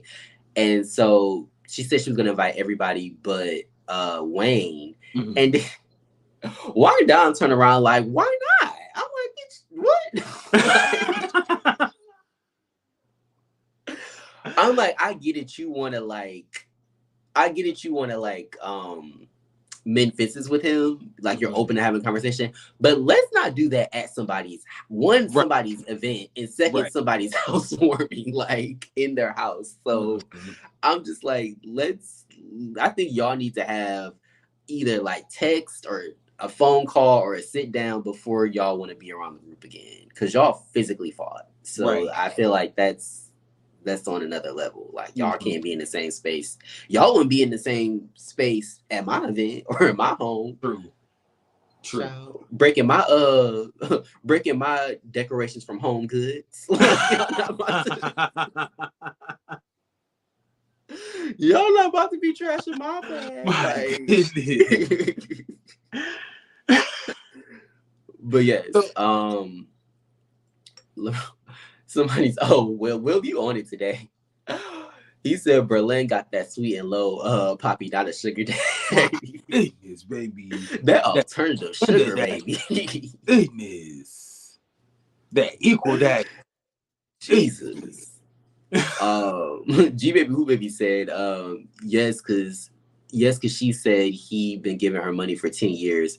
That's a lot of time to not work. Yeah. And I was wondering, I'm like, damn, like you were getting your bills paid. Like, what were you like doing? But I guess she was chasing her dream, making music. But it would have made sense to put that money into something else as well. Like just as a backup plan. Because like we've been saying, like that money isn't gonna last forever, you know. So yeah, putting some money to the side, investing your money into something else would have been a good option, because it's not even like a job. I mean, you could get fired from a job or get laid off, but like I feel like having a sugar daddy is even more like shaky, because it's just like it could end at any moment. It's not a contracted job, if that makes sense. Right. So excuse me. Damn, I keep wanting to speak on okay, Berlin. I wanted to. Oh, okay. But no, I just want to agree with what you said. I'm losing my train of thought. Sorry, but yeah, I like Berlin, but yeah, that is a long time to go without having a job. It is smart to put that into like, I guess like a rainy day fund, a savings fund, because yeah, like it's unfortunate that she's experiencing transphobia at her job. And it's always crazy when I hear about trans like phobia or just like people being ignorant in Atlanta. So I'm like, Atlanta is so just diverse with like its community. I don't know. It's like you can literally just turn a block and you'll see like a trans woman, or you turn like another corner and you see like a gay man or like a femme man. So it's just always mind blowing to me when people in Atlanta are like, oh, like. It's hella annoying, but like I feel like it happens a lot with like straight people. I feel like we all know somebody that like will be like, oh, like, and people even do this with like gay people, where it's like, oh, I mean, not as much, I guess, but like they like to point out trans people and be like, oh, like that person's trans, and it's like, okay, and what about it? Like, what, like, so like, but if you're like transphobic and like, you know, if you're like of that mindset, then I feel like they feel like that's like a gotcha or something. It's like nobody cares. She's just here being a hostess, doing her job. Like, right. Like, were you mad because your man was looking at her? That's the real question. That's the real question. Were you mad that your man was sneaking peeks? Like, like, and it made you feel some kind of way. Like, that's exactly what it is. Like, don't project that insecurity on Berlin. Like, yes, but I did want to. I'm sorry. He had his eyes. He probably had his eyes on her legs and her breasts. He two-pieced it. You don't have to throw in a Nicki reference for Pink Friday too, baby. You know I had to. Okay. So somebody said that a quote from Pink Friday 2 was gonna pop up on a live, and I'm just glad it wasn't from my lips. It had so to. shout out to that. Like, I just thought about it. I was like, I gotta quote Nicki. I got to. Like, I'm not a barb, but I have to. You're not a barb, but that was you gonna quote on Nicki, and I ain't mad at it. Yes. Thank you, Notorious Mia, for being here. Yes. Hey. Thank you again for everybody that's here. Everybody that's in the comments. Appreciate y'all. We love when we go like live midday and y'all take time out your schedule to come through and like chat with us. Again, and shout out to the people that are gonna watch this on the playback. But I did want to speak on my shadiest moment. So Jay Amore's blind date. I feel like I forgot about this. I feel like Jay should have showed up in the Hoochie Daddy shorts and his date fitted and the silk pants. Cause I'm here for it. Jay said that the sparks wasn't there, but the way he was licking the ice cream cone said otherwise. Baby, also the fact that he said, this is a little, I'm a little awkward. This is the awkward situation. I'm like, but you got ice cream on an ice cream cone? Yes, it's gonna be an awkward situation. I said he putting that song to work, baby. I said, I wonder if is that is getting yam killer flashbacks. Baby, maybe. I think that's kind of a power move though. To go on a date with somebody and get an ice cream on a cone and be licking the ice cream while you like on the date. Like, if I was on a date with somebody like that, I would be like, what's about to happen after this? Like, what you about to do after this? Like, I might just have to pull on my dog spray and just spritz you a little bit because you're doing too much. Not Mason though. My goodness. Not on the first date. I was like, my goodness, but yeah, the Mr. Maurice, very handsome. He jumped out with the Hoochie Daddy shorts on. I said he was prepared to bottom that day. Like, not he was prepared to bottom. Them shorts said I was ready to handle. I was like, okay. First date, do what you do. Ice cream, so Well, Jay is a what did he say? Jay is a what did he say? Oh, he's a bottom, but he's giving dick on demand. There we go. He's a bottom DOD though. I said, just a verse bottom bitch? Like, come on, Jack. Goodness. Well, he ain't gonna give it to you unless you ask for it. Whereas the verse person, I feel like they're just gonna, they're they gonna let it be known that they want to flip flop or whatever. But Jay Moore, if you watch this, let us know if you gave Mr. Maurice like what went down after y'all left Ben and Jerry's ice cream stand. The store. I don't know. The way he was looking at ice cream, I don't know. Also, shout out to the producer for asking, was the date going okay? During the date? Yes. During the date. I'm like, you shady. I said, no producers, man. I can't. Like, how's the day going? Like he gonna say bad in front of him. Right? Oh my god. Baby, I would have texted that producer back while he was editing that scene like, bitch, you tell me how this goddamn day went. You edit this shit. Motherfucker, shit. Oh my god. Shout out to the producers. But yes. Will ask who is Yam Killer. Who is this Yam Killer? It's Jay Moore's ex who was on the show. They went and looked at a house together, and then I think the next episode he was killing somebody else's yams. So yeah. What alternative events? Went to look for a house, presented himself to man God, and then the next episode found out that he was an amateur porn star. Oh, well, it is Atlanta. It is the ATL. So, I wonder if porn stars in Atlanta get discriminated, like, I guess in a dating scene or just in general, like our trans brother and sister. Wait, like porn star. Like, I wonder if porn stars get discriminated against. Like, ooh, look at that whore. Like, she fucks for money. Like, I wonder if porn stars like in Atlanta face discrimination like I guess queer people do. This is that Gemini energy. I'm just asking. And talk about a turn of events. Talk about a turn of events. I mean, I guess if nobody knows that they do sex work, I guess not. I'm not sure. I thought you meant like in the dating scene, but I mean, it is what it is. You know, everybody wants the expert in the bedroom. So true. Speaking of that, I did think it was funny that Dom was going to meet up with Kendra at Piedmont Park. I said, thank God that the sun is still up. You know it's a good time at the park until it's not. At Piedmont Park, baby.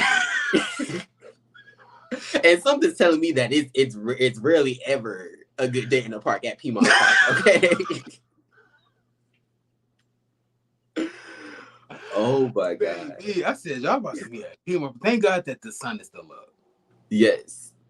Thank God that the sun is still up. You know what it makes me think of? What? Deep cut. But there's a cutaway on Family Guy where like they're about to open up a park. And it's these two gay guys that show up and they're like, the park isn't open yet. And they're like, oh, okay. And then they walk away. And I was like, there's some shady bitches. Not them cruising at the park when the park is about to open.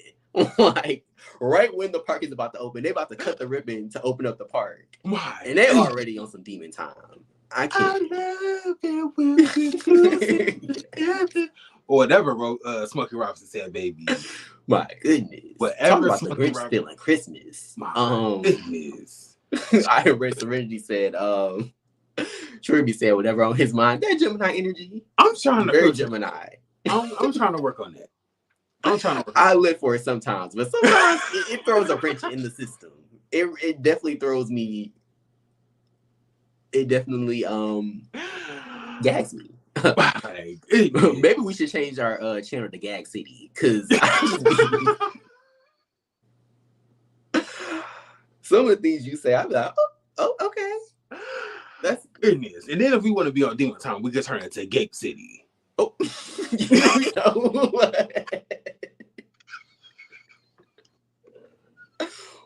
I want to cancel out of this so bad. I would just lift up this window and just throw my phone out. Just throw my phone. I can't with you. Oh my gosh. Okay. But yeah, did you have a favorite of the episode? Did I have a favorite? My favorite of the episode was definitely Jay. Jay is a key, and I hope that I hope Jay finds his way onto something else, because I feel like he's hilarious, and I feel like he seems like a cool person and like just really funny and interesting. So, and we forgot about his deal with Shein. Talking about that. That's super dope. So, he is, working, doing things. So he's my favorite. He's just such a key. He's funny. And just like his personality is very funny. And the stuff that he chooses to do is very funny. Like licking that damn ice cream cone on that damn Given this could be you, Tease. Right? Very much this could be you. What you playing? Baby, you want to talk about Gag City?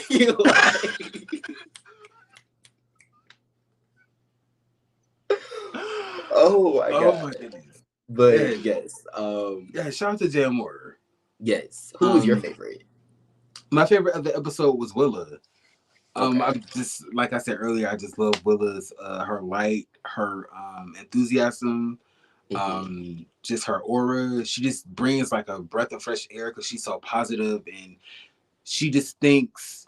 I liked how she said in her confessional, people judged her based on what they saw last season, and me being a viewer of the show, I couldn't say like, yeah, I judged her, and I was like, oh, she's hot-headed, but I didn't know like her pain, her hurt, what she was going through. So seeing her last season and just seeing her this season, and she's just kind of reflecting, and she just seems kind of like just open to, I don't know, it's just a different Willa than last season. So I did like how she said, like, people are trying to put me in a puzzle or trying to make me this puzzle. They don't have the pieces. And I just like how it just seems like she's self-reflected, just growing.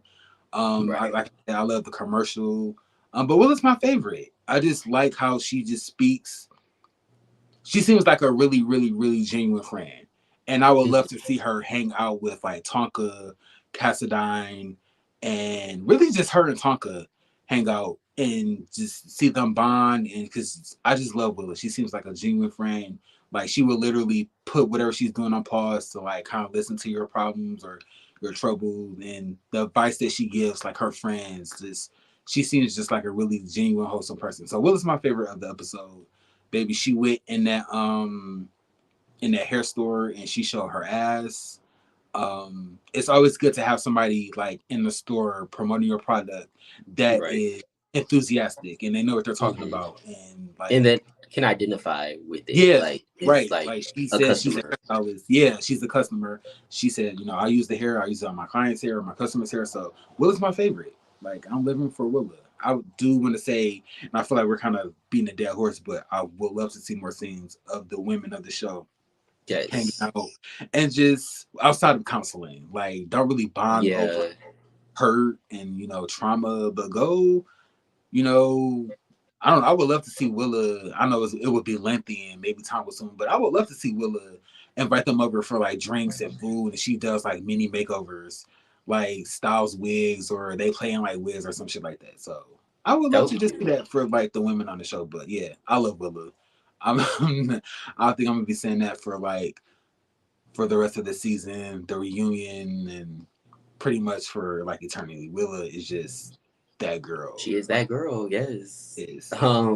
Yeah, I agree. I like Willa. I feel like the first like season she was on was that last season, right? Mm-hmm. I feel like she was a little abrasive, of course, but I could tell that she was genuine. I could tell that it was coming from a place of hurt, if that makes sense.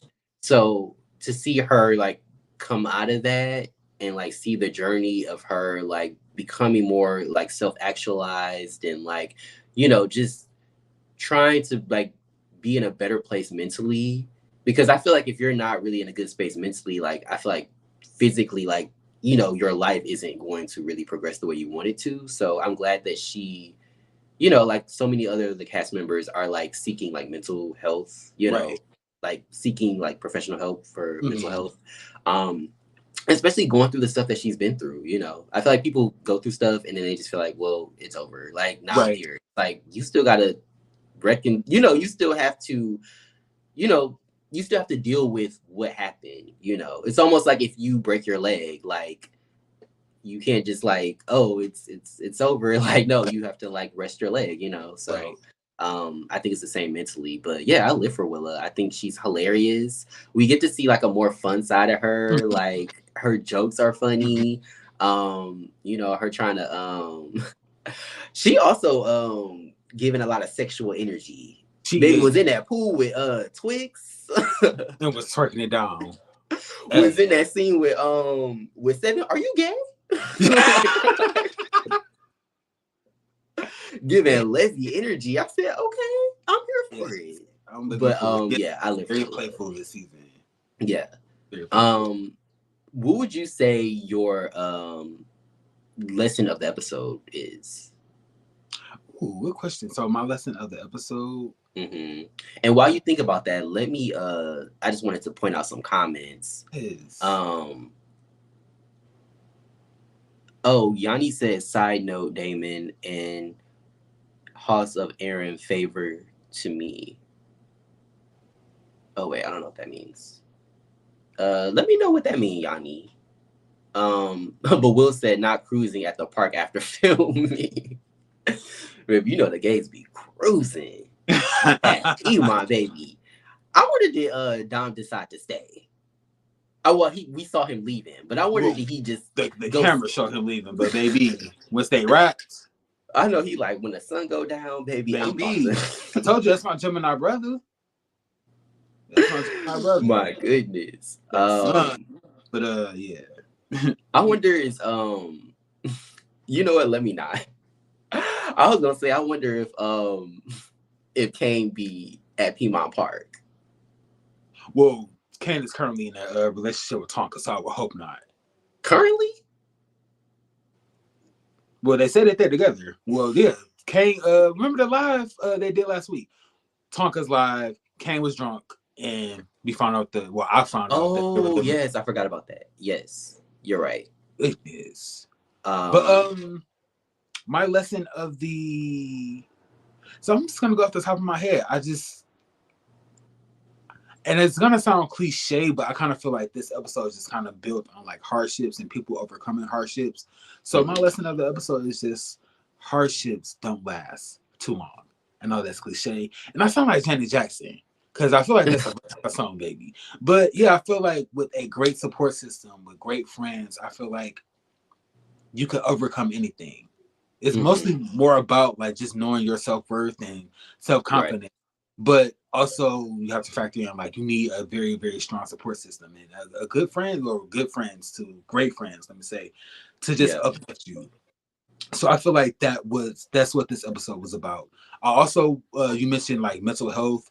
I also wanted to mention that I feel like this season is kind of just big on promoting like mental health awareness and then just making sure like your loved ones are okay and just checking in on them or reaching out to them. So I do like that's one of the big ups or one of the big positives that I'm taking from this season is that they're promoting like mental health awareness and just make sure that the cast members are okay and everybody's Gucci and all that. So I just feel like this episode promoted that great friend group. So that's my lesson to be learned. Like again, you can't call everybody your friend because everybody's not your friend. Right. I can't tell you how to detect what a friend is because I feel like everybody has a different definition. What's one trait, not to cut you off, but like what's one trait like in a friend that you're like that is number one? You're like, this person has this trait.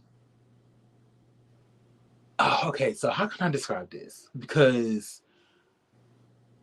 Ronald, my man, and my best friend, they have the same trait, same quality. So they're both really like attentive, almost to like it's.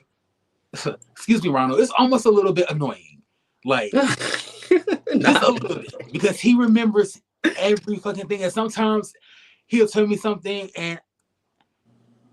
and I will forget it, and then we'll be having a conversation, and he'll remember something that I told him like 3 months ago. So, my best friend is the same way. So I just feel like that just kind of shows like it's a sign of like loyalty, right? Like, and that they care about you. Yeah, that they like. Yeah. There's not like a interest in me, but that you care enough about me to actually retain what I'm telling you. That's how I know like somebody is like actual friend to me. So like, what about you? I would probably say someone that one trait. I love asking questions and then being like, I don't know. But I feel like one trait in a friend, I would say somebody that can like, I guess similar to what you were saying, but I want to say the same thing. But I feel like somebody that is like very, I can't believe I'm drawing a blank. I don't have any friends, guys. That's what I know. I'm kidding. No, but I think somebody who's loyal for sure. I think somebody that has your back. I think somebody who's open with you, but like will also allow you to be open with them. I think just having that like shared communication. I think because I feel like friendships are just like they're a relationship, just like your boyfriend or your husband or your wife or girlfriend. So to me, it's just like I feel like sometimes people don't realize that they're just kind of like, oh, like we're friends, but it's like it's a real relationship, like So I feel like somebody who really cares about the relationship and like somebody who is open with me and like I can be open with them. So that shared openness, I guess you could say. Not like that. Not platonically. We open platonically, okay? Like, I keep my... God. Yes, guys, let us know in the comments, like, what's a trait that I guess people have that like, oh, this person could be a friend, or what's a trait that like a current friend of yours, like a best friend has that you love about them. So yes, I love that Chasing has kind of allowed us to have a conversation like this. Yeah, about friendship and like what does friendship mean to you? Because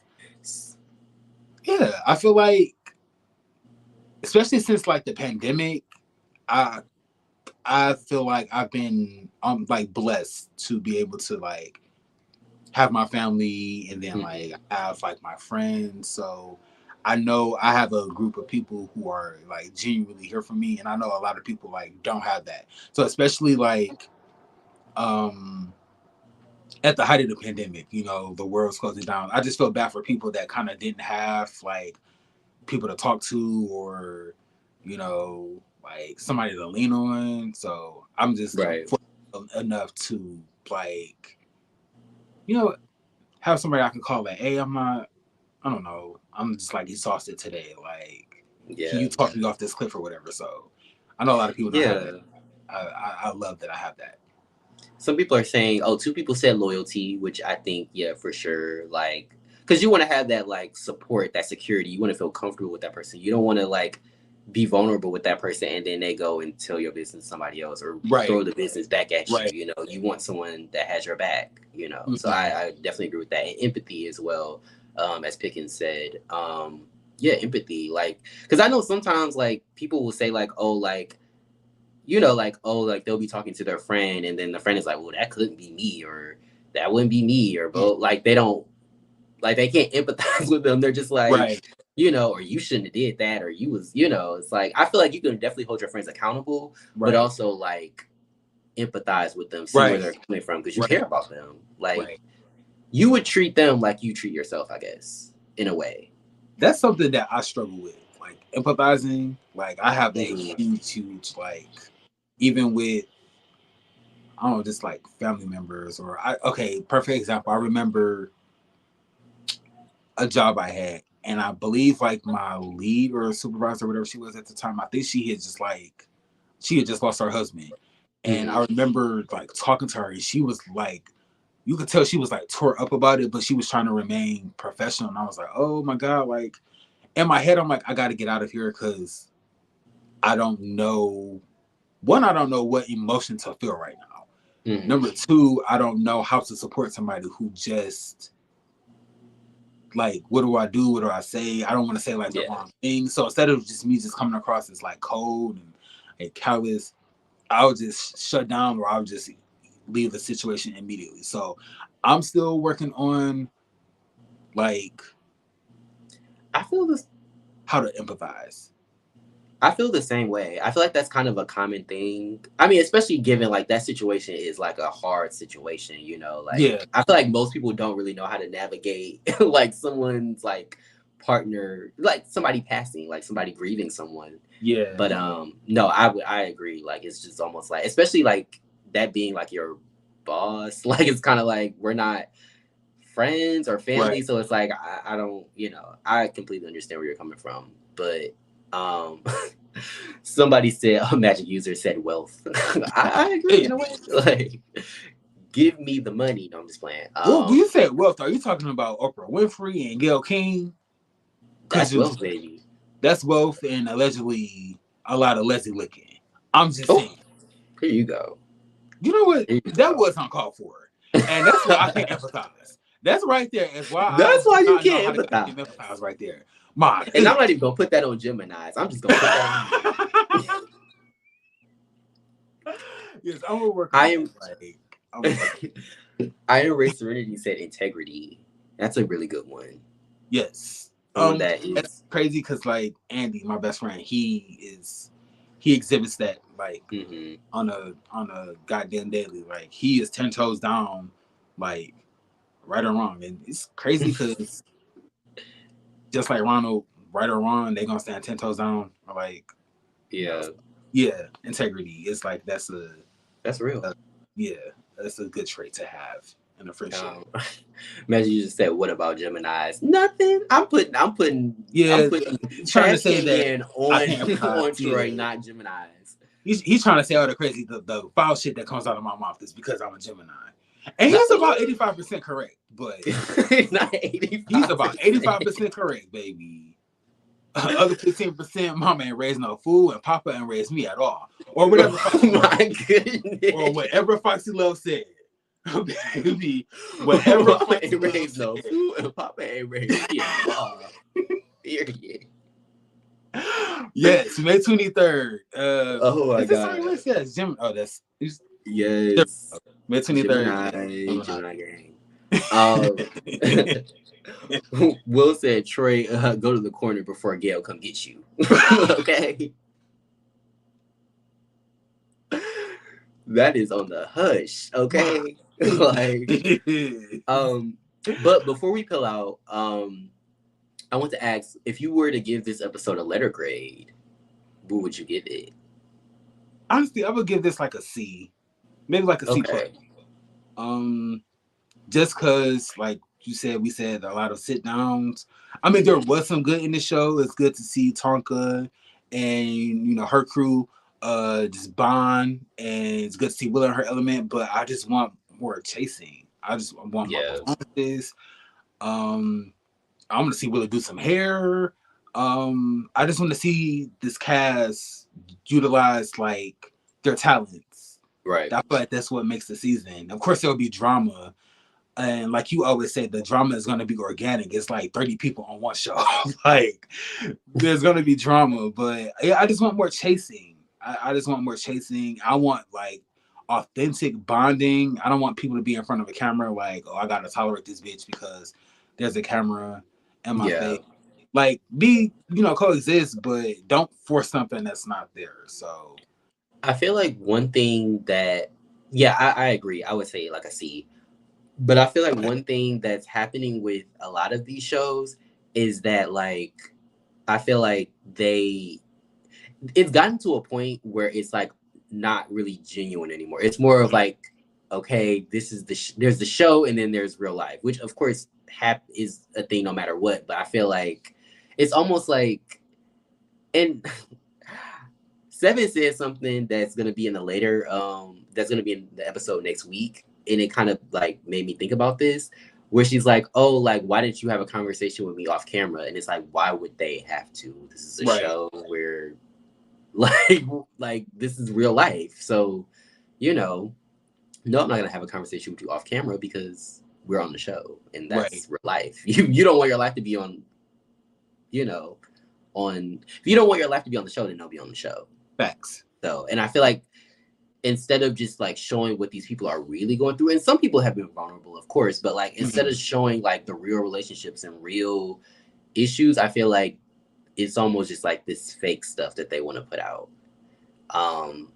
So that's just my take. And then on top of that, I feel like, I do think production is doing a pretty good job, but I do wish that they stepped in a little more in terms of like arranging people and like having people sit down. Like I wish they had more of an influence, because it just seems like that's being left up to the cast. And I feel like if the cast produces themselves, it's always going to be kind of like a, because like they're living it. Like let them live it. You're on the outside looking in, making things happen, if that makes sense. So, but yes, I agree, Pickens. They are too hyper aware.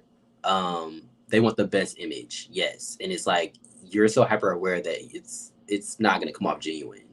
We can spot someone who is trying to like portray a certain image, I guess. At least I can. I think you can too, Troy. My goodness. But yeah, that was shady, but yes.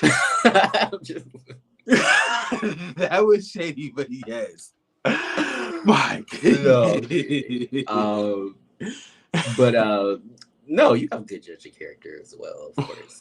But Magic User said, I could so do without the damn spiritual Christian psych lady Enrica. I forgot all about that. Oh my god. I know he's a fan fave, but he severely annoys me. Really? I like Rico. I feel like the whole like psychic thing, I don't know. I don't believe in like psychics. I guess that's something I should just say outright. So watching it, I was just like, I'm glad that they like feel good, because I feel like that's kind of the point of is, getting closure and feeling good about your decisions and things like that. But like when it comes to like the actual like psychic thing, I'm just like, I don't know, it's literally like them guessing and like using like things that commonly happen to most people to their advantage. So it's just like, okay. But yeah, But I like Rico though. I don't know. What annoys you about Rico, Magic User?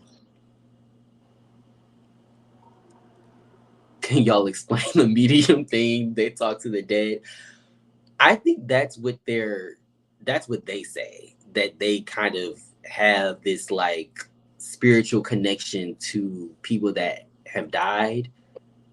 Again, I don't believe that. I feel like they are just guessing, and like, I don't want to say that they're like scams, but it's just kind of like, I don't think that they're talking to the dead. I don't think anybody has that ability. At least I don't. I don't know about you, Troy. I agree. Yeah, it's just guessing. Like, they're always like, oh, like, yeah, you just broke up with somebody and there was some trauma there. It's like, well, yeah, they broke up, so naturally there's gonna be trauma. Was it a toxic relationship? Yeah, a lot of people get into toxic relationships, so it's just like, you're just guessing. And it's like, yeah, most people live similar lives. We all have similar experiences. So, and I feel like that's what they're touching on. No shade to her, because, you know, she seemed very nice, very cool, so I'm not coming for her, but the whole medium thing as a whole is just kind of weird. But yeah, I guess she talks to the dead. She can kind of, I guess, see the future. I don't know. I'm sorry. Goodness. I'm not trying to be funny. I'm not really like extra baby. Oh my god. But yes, Rico has some of the best confessionals. Take him to a therapist. Why? Oh, I see what you mean now. Yes, Magic User. He should be at a therapist probably. But I don't know. Maybe he would have thought that was shade if Oliver took him to a therapist, I guess. But he should sit down with Juan Dixon. I'm sorry. Juan Dixon, sorry. I'm sorry. I mean, he would like to sit down with Juan Dixon. A couple people would like to sit down with Juan Dixon, but I meant Twan. Sorry. Would you like to sit down with Juan Dixon? Let us know in the chat if I didn't raise Serenity. He said no. Yes, she's giving Miss Cleo. Definitely giving Miss Cleo. But yes, it has been real. We really appreciate everybody that came through. And you know, key with us and carried with us. But yes, I feel like you have something to say. So what do you have to say before we leave? I was really on this Saturday. Not a Juan Bigo Dixon, baby.